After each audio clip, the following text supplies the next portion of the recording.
Hey everybody, it's Andy aka Max Writer. We are back with another author showcase. This time it is Manos, The Fingers of Fate, which came out November 1st. This is a sequel to Manos, The Hands of Fate. And we're going to take a quick look at it so you can make a choice on whether or not you want to buy it. This is through the Miskatonic Repository through DriveThruRPG. There'll be a link in the description below. So, we've got initially the cover, and then the interior cover with other scenarios I've written, as well as a copy of the original poster that was up. We've got our cover page with all of our dedications and trademark, copyright, all that stuff. This is dedicated to Bridget Jeffries because when I pitched her several ideas for Miskatonic Repository Con 2021, this was her choice, so I blame her. As you can see in the dedication, it says, "You made me do this." I've also got a list of the fonts we used. Note that all the photos in public and art are public domain and all that jazz. Manos, the Hands of Fate is in the public domain, so we can do whatever we want. Little quote here from Macbeth. Then we've got Lovecraft and Harold Warren. Here are my playtesters. Table of contents. Our forward is about Manos, the Hand of Fate and kind of the history of the movie. And then we're into Manos, the Fingers of Fate, or We'll Always Have Torgo. So we've got a quick introduction. The Keeper's information is fairly substantial because I go into the history of the Master and where he came from. Our player's information is also substantial. There are 9 pre-gens in this one. And you can pick and choose which ones you want to play. You don't even have to use all these characters, but it's nice to have them for backups or for NPCs to die quickly to kind of, hit home the danger that is possible for this scenario. There's a section on adapting the scenario. I did dramatis personae for this one, so we've got a few of the important characters, just some of their background that are NPCs background that we'll be dealing with them. Then there's the locale. We got the year 1969, some background information on Texas, the Chihuahua Desert, El Paso, Texas, El Paso County and Hudspeth County, where this takes place, Interstate 10 and Sweetwater, where the main family is coming from for their vacation. The scenario really starts here on page 15, I guess, with the family vacation. There's information here on the 1968 American Motor Corporation Rebel 770 cross-country station wagon, which is the car they're going to be using, and why they get away late. There's, of course, a police stop at the beginning, just like in the movie. This time it's for rolling through a stop sign. And then, of course, the family gets lost on their way to the Valley Lodge near El Paso, Texas. Then they spot a house that they didn't remember seeing before. The house of the Master is described in pretty good detail, I think. First, you've got a bit of an introduction with the caretaker, the car not starting, and then we go into a description of the actual house and the property. The interior includes a parlor, the picture of the Master. There's some photographs from the movie.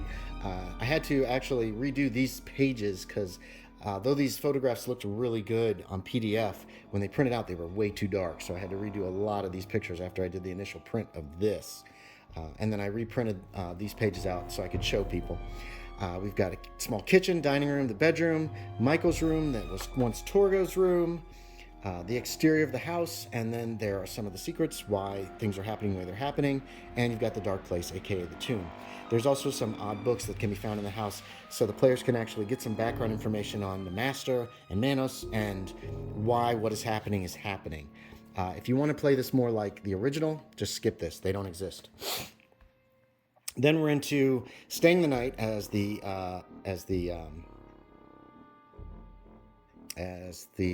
investigators settle in. Torgo shows up to warn them, or Torgo's ghost in this case. You can get them settled in, get them in the house. Michael has a newspaper article in his pocket that deals with his disappearance in 1966. This takes place in 1969, by the way. Then, of course, hearing howls in the night, the tomb appears, and then the Master awakens and wakes his wives. At that point, things get very dangerous very quickly as the wives and the Master try to sacrifice or change into wives various members of the family. There is a terrible pursuit. Now, there are some potential unexpected allies, including Michael. Torgo's ghost can help out, Pepe's ghost, the El Paso County deputies, and then there is also Margaret and Debbie, who might become allies if the keeper and the players so desire, or if the players try to do it and the keeper so desires. There's also a page of information on how to fight back, the things that the vampires, the Manos vampires, are subject to, their weaknesses, and that kind of thing. There's a small section on what happens if somebody is actually captured and either turned into a wife or killed by the master and his wives. And then there's a little section on what happens if you manage to destroy the Flame Eternal, which is really the only way that you can kill the master. Come Morning deals with the aftermath of the whole thing. And then there's a small section on returning to the master's house. If you go back the next day, it's gone. It only appears on full moons. There's some sanity rewards and a denouement, some ideas for denouement and what happens to the characters afterwards. That, of course, is mostly up to the players. I've got afterward playtest notes here, a couple pages of that, as well as a bibliography and a filmography. The entire book has quotes from Mystery Science Theater 3000 scattered throughout, just to fill up space and to be kind of entertaining, I think. And then we're into the non-player characters. We've got Michael, the Master, Torgo, the Master's wife, stats for all of them. The Western Diamondback Rattlesnake should make an appearance if the investigators go outside. And the Shadow Beasts that are the dogs or wolves or kind of weird animals that kind of keep the investigators at the house. You've also got 2 esoteric tomes in this book, the Master's Journal and the Dioses Perdidos, which is Lost Gods. There is a section on Manos. And what's the deal with Manos? If Manos, you don't want your Cthulhu campaign cluttered up with the likes of Manos, you can always say that it's unknown, it's a failed mask of Nyarlathotep, or it's something else that who knows. 2 pages on Manos. Then there's a write-up on the Manos vampires, their powers, their weaknesses, their stats, and also on this is the Shadow Beasts. We have a couple maps here of Texas. These are government issue, state government issue maps, so they're public domain. You've got one for the keeper, one for the player. Then there's the house. You got the keeper's map of the house and the player's map of the house. Next there is our handouts. We've got a page from the Master's Journal. We have background information on some of the actual historical events that led to this. And the article is also here. This is the actual handout, and earlier in the book it's done in just Georgia and regular fonts and that kind of stuff, just in case anybody has any difficulty reading this. You've also got some new spells that deal with Manos and becoming a Manos vampire. Then we're into NPC pictures. We've got pictures of pretty much everybody who you might meet, aside from ones from the original movie. Here are our pre-generated investigator pics. We've got 2 pages of that, larger picture of the station wagon and the dashboard for the station wagon that you can cut out and give to your players. And then there's a bonus section, Manos, the Hands of Fate. So I did a couple pages on the original movie. There's a small breakdown of the year 1966, some player information on who they are and where they're going, some differences that they're going to run into from the original movie. Then you've got the rest of the scenario. You can use the Fingers of Fate to run Hands of Fate if you just modify it slightly. And finally, changing the original, it's obviously going to be different.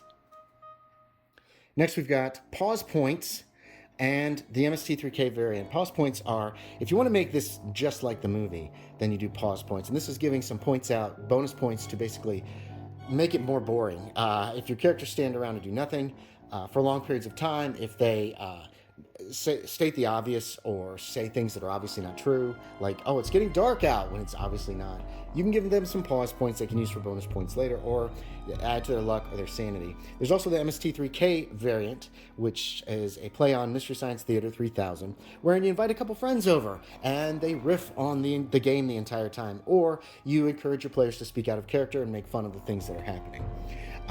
There is a brief summary of the original movie here to help anybody who wants to run it.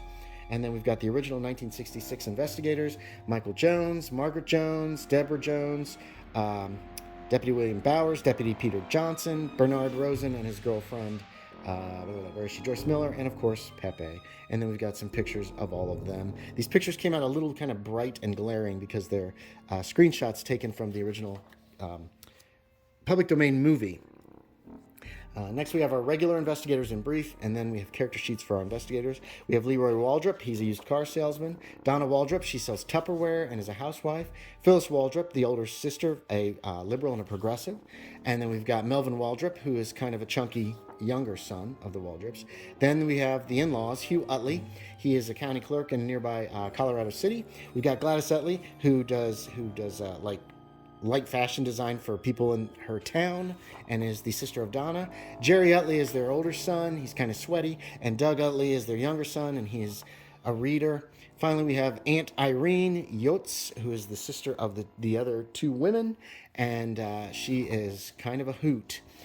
Here's the end of the book, the interior cover here at the end. We've got, of course, the ending credit of the movie.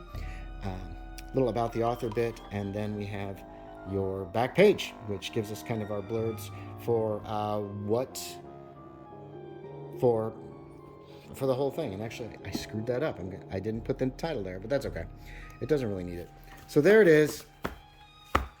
There is Manos, the Fingers of Fate. And yeah, that's it. If it looks interesting to you, go check it out. It's on DriveThruRPG. And yeah, so thanks for watching, everybody. As always, I appreciate it, and I will talk to y'all next time.